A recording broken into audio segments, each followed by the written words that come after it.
Tonight, I want to share with you what is on my heart about the situation in Israel and Gaza. Some of you will agree and some will not. Some will be grateful and some will be agitated. I honor all of those reactions. My goal is in part to address a reality halfway around the world in a place we love. And my goal is in part to address a reality right here, in this place that we love. I begin with a confession. I can offer you no clear, bright lines. Risa and Beth and I did not coordinate. They gave you the essential message in a much briefer form. What I can do is invite you into my own struggle with competing moral claims and with perhaps even competing realities. What I hope to do is to reassert the value of the word "and." Here are some of the thoughts I'm trying to hold simultaneously, and here I am echoing and borrowing from a powerful and candid address given by my mentor, Rabbi David Saperstein, at our rabbinic convention in Philadelphia earlier this month. First, I am a committed Zionist, committed to Israel's security and well-being as a Jewish and democratic state. I am also a committed supporter of a Palestinian state. And I believe that Israel will never be truly safe or whole until that occurs, and occurs in a manner that enhances, not diminishes, Israel's security. Second, Israel remains surrounded by forces that if they believed they could militarily destroy Israel, they would not hesitate to do so. Only Israel's strength, enhanced by American support, stands in the way of that happening. Third, October 7th was a day of infamy, violence, and cold-blooded massacre.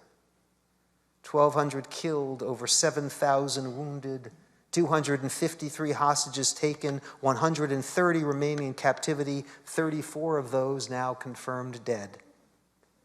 You have heard many of us share what it meant to witness the devastation of the Kibbutzim and the Nova Festival on our missions to Israel in recent months. I will never forget, and sometimes wish I could, the burnt-out homes and melted chairs and the stories of inhumane rejoicing in the face of violence.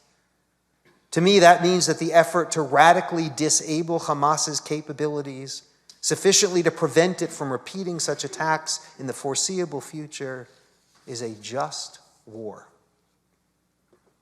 And as the result of Israel's ongoing response to October 7th, we have witnessed what columnist David Brooks has called a hellscape in Gaza. Tens of thousands dead, including women and children.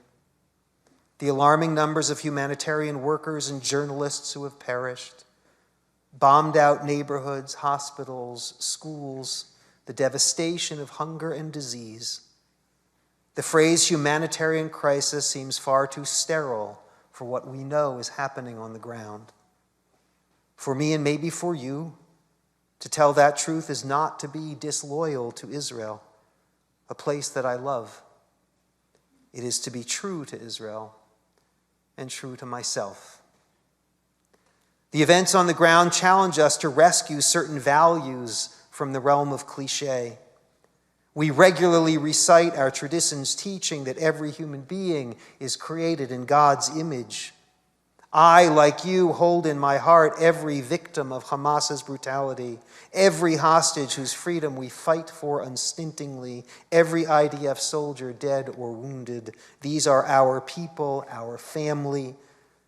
And to the beloved Israelis on our staff at Temple, they are not metaphorical family, not even extended family. They are as close as heart and bone.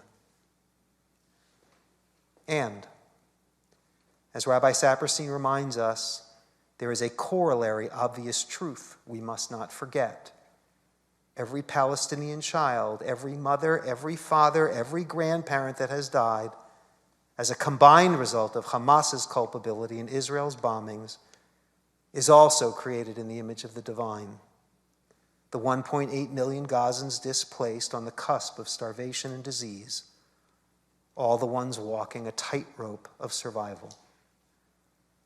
Who is responsible for the hellscape that is Gaza?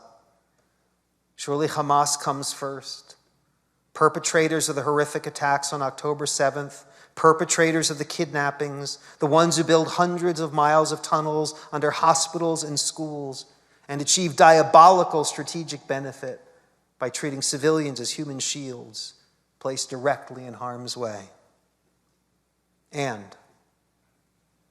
Israel has a moral responsibility to conduct this war in a way that takes greater measures to protect civilians, and with the international community to develop much more effective strategies for providing humanitarian aid. As I said in my sermon, the first Shabbat after October 7th, this is a just war, and Israel must conduct it with just means. In the words of Senator Chuck Schumer, Israel has the right to defend itself, but how it exercises that right matters. I'll go further.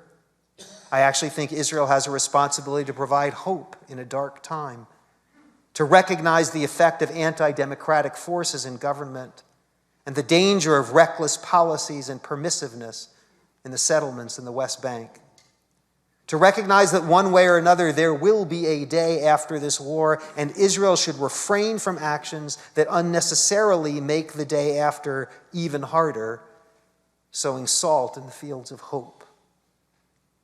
Since the beginning of the war, some have called for ceasefire. The debate over the term ceasefire and the recent UN resolution hinge on the conditions attached to it and the fact that the term has too often been used in ways that efface the desperate plight of the hostages and Hamas's responsibility for the perpetration of evil. And each day of bombings causes the loss of innocent life, destruction in a Gaza that will at some point need to be restored, and ripple effects of alienation in the world community and within the Jewish community itself. I join those who call urgently for a settlement which will release the hostages and create a humanitarian cessation of hostilities as the only productive path forward. Okay, let's pause. By now, some of you may feel better, some worse. Some may be confused or disappointed, some bristling. And I understand. But this gets to the core of what I believe about ethical behavior in a complicated world. We have to be able to walk and chew gum at the same time. We have to be able to hold nuanced and sometimes conflicting positions. In the walk and chew gum school of ethics, loud certainties, while they may make us feel better, do us more harm than good. I have learned that according to some cognitive psychologists, this ability to validate contradictory positions is held by only a select few. Maybe I'm kidding myself to think that I am one of them, but I deeply believe that we are hurting ourselves as a Jewish community if we cannot find the ability to say, and.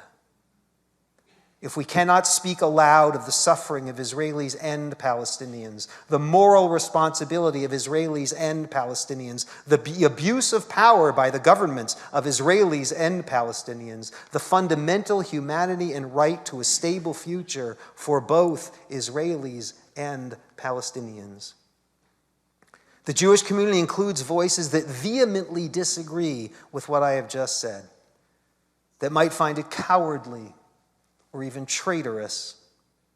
I believe they are wrong. I believe that even and especially in wartime, we can both speak the truth of our suffering and acknowledge the suffering of the other.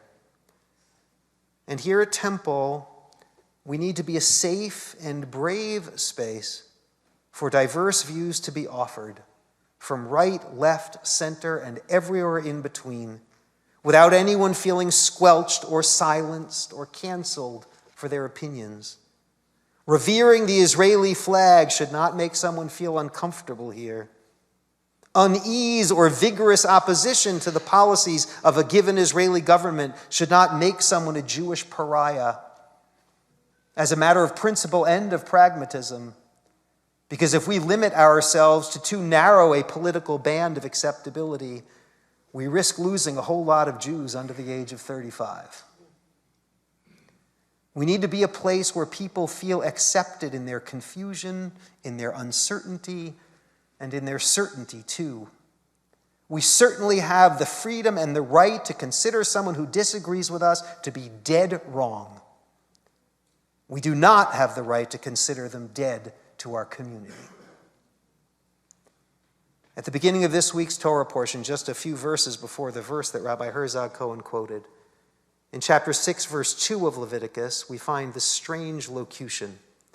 Speaking of the fire to be lit for the burnt offering, the text says, Ve'esh hamizbeach tukad bo.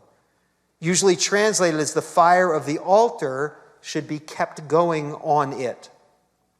But the word bo means in it, not on it. Some commentators say that the in refers to the fire of faith that should be kept burning in the heart of the priest to match the fire on the altar. Others say there was a mystical fire within the altar itself that was manifest in the visible fire that all could see. But in terms of our Temple Emanu-El community, I'd like to offer a different interpretation.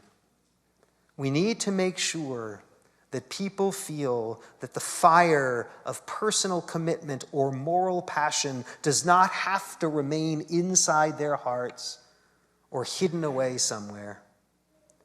How beautifully illuminated a community we can be when the fire within can also be shared on the altar in the safety and strength of community, precisely when things are hard. There is too much destructive fire in the world these days. But when our Parsha speaks of a fire that is to be kept burning, as Rabbi Herzog Cohen said earlier, it surely has a different fire in mind. With God's help, may our beloved state of Israel become once again a beacon of security, justice, and strength. With God's help, and in this community of courage and faith, may the fire of the heart light our way. Shabbat shalom.